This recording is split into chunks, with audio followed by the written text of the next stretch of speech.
Together, growing in faith, changing communities.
Sibuke ivangeli lika Lucas isahluko sokuqala sisuke from verse 26.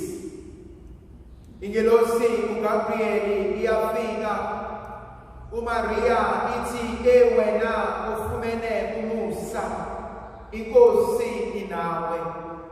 Into yokuqala engifisa ukukhuluma ngayo uNkulunkulu uma ezabula uMaria njengomuntu ofumene umusa, njengomuntu ofumene igracia likaNkulunkulu.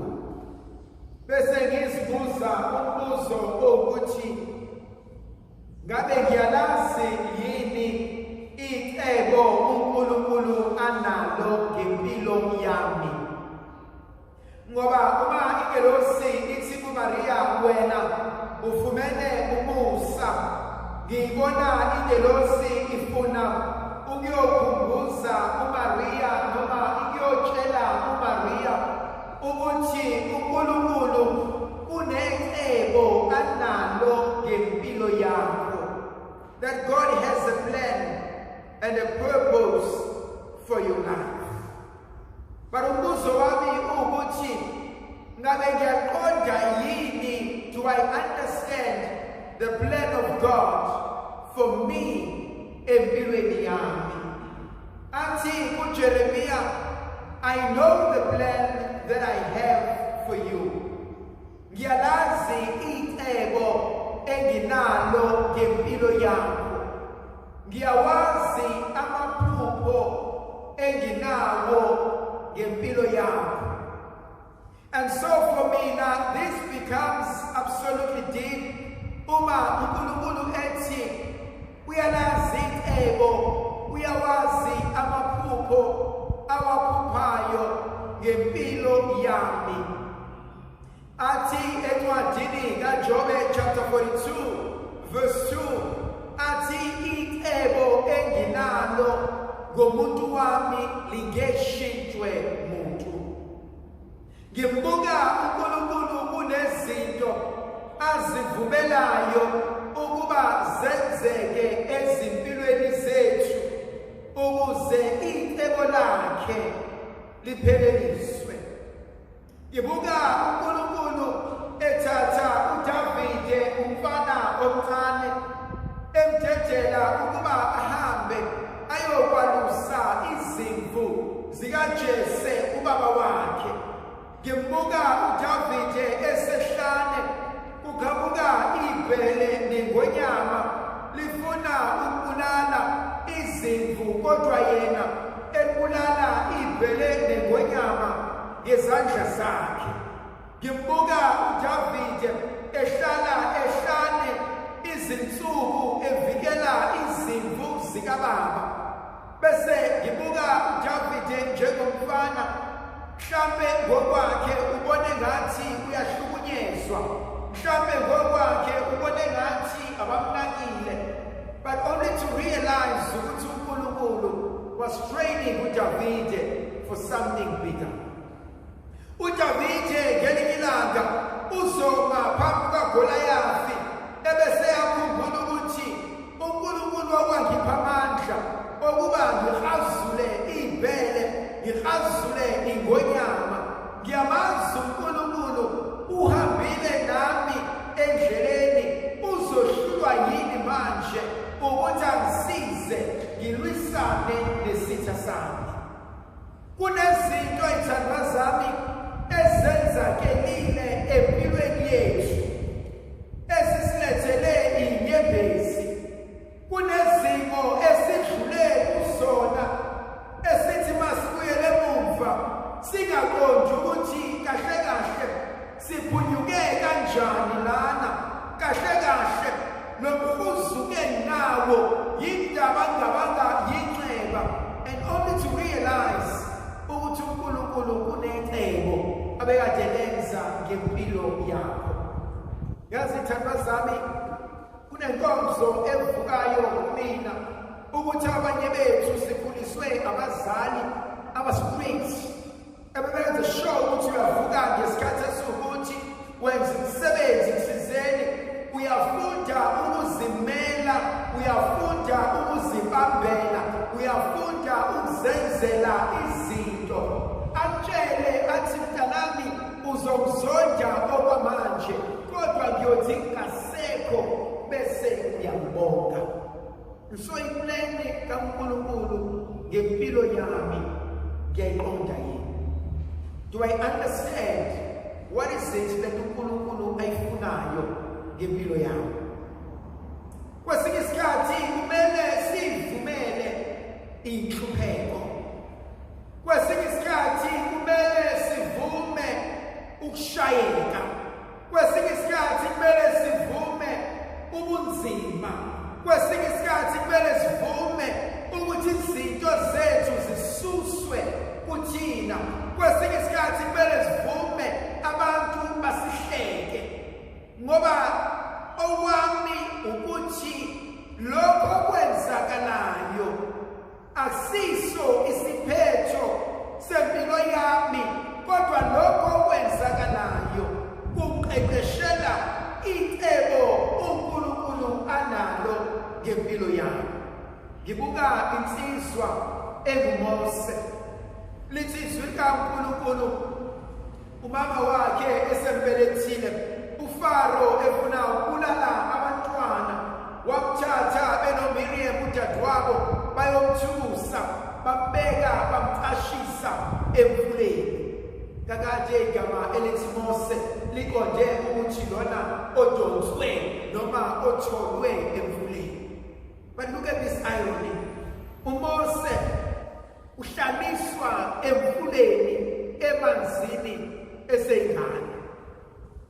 The very same uMose okothi ngelinye ilanga esekhipha abantwana baka-Israyeli ehlane kumele ajabululwa nje lowo.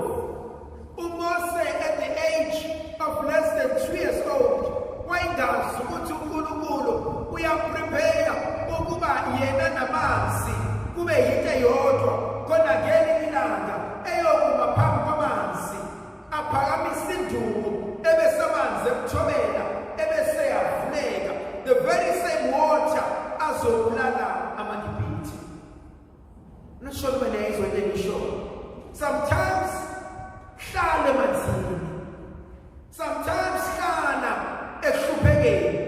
Sometimes allow inhlupheko zihlale kuwena because awulazi icebo likaNkulunkulu. The very same water uMose adlulisa khona abantu are the very same water ebulala abantu baseGibhithe. Because abantu baseGibhithe abanayo experience yokuhlaliswa emanzini.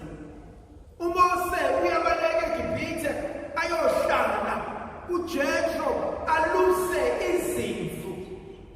uMose usuka kwipalace yase-Egypt ayohlala nezimvu. uMose ushiya ukudla okumnandi nezisebenzi okuyizona ezimnakekelayo ayohlala nabantu athukwe ngenhlamba. But uNkulunkulu had a purpose for uMose. uNkulunkulu had a purpose for uMose. We've known many people will downsize. Many people will sell. Many people will be forced. That's okay.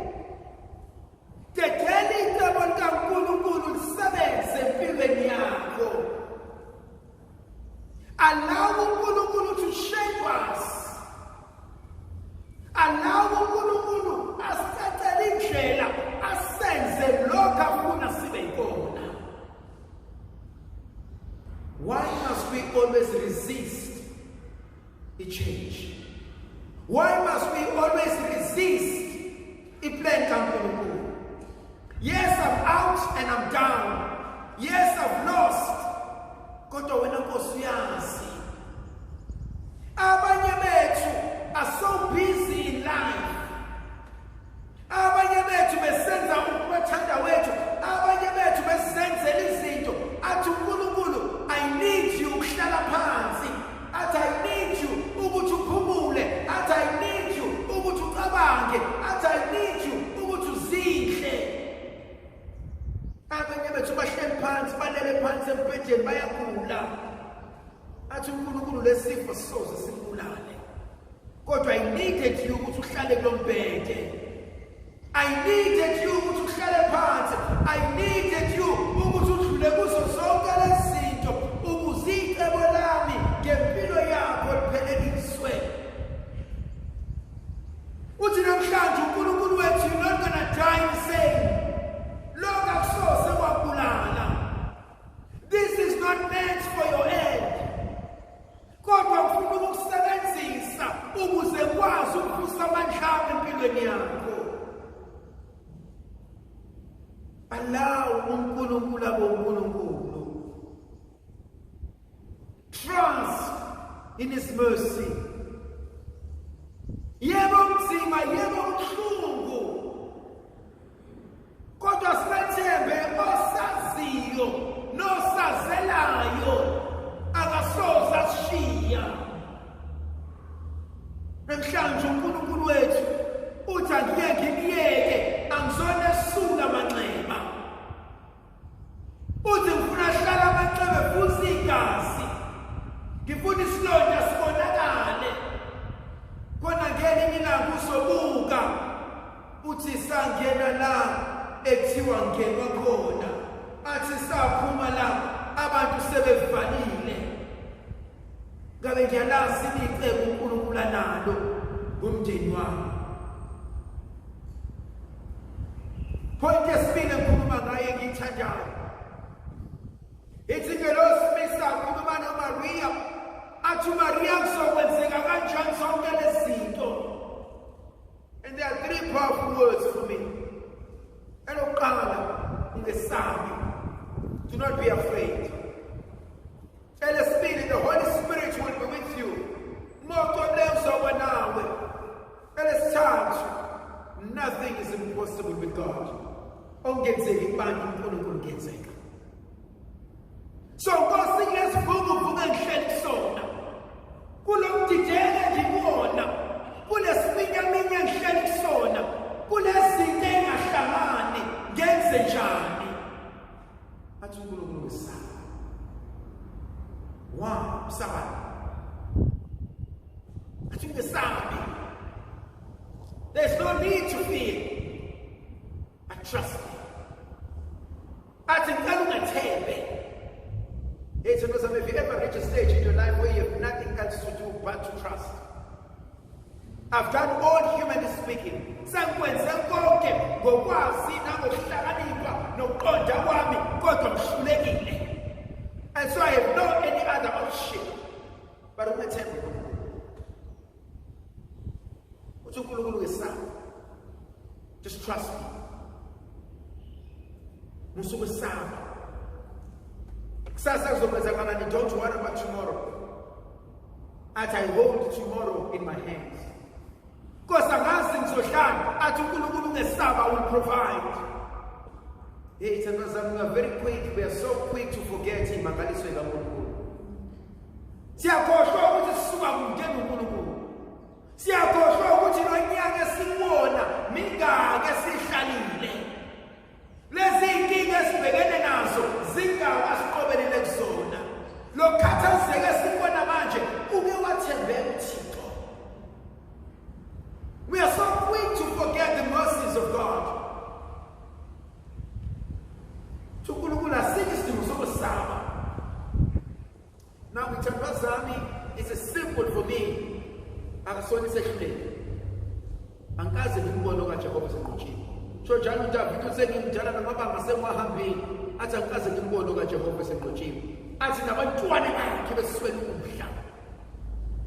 Now either the Bible tells a lie or uNkulunkulu isahluleke, and neither of them is true. Akaze ahluleke uJehova. And then aqala kuwena. The second one, umoya ocwebileyo usuka nawe.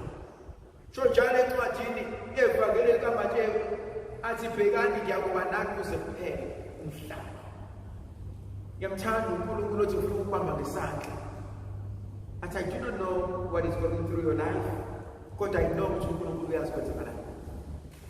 Angizazi izinto angizazi izinto ezikugcina ebusuku ngalele, angizazi izinto ezibulisa inhliziyo yakho, angizazi izinto ezihlala engqondweni yakho, kodwa engikwaziyo uNkulunkulu uyazi and yena uthi umoya wakhe uzoba phezu kwakho.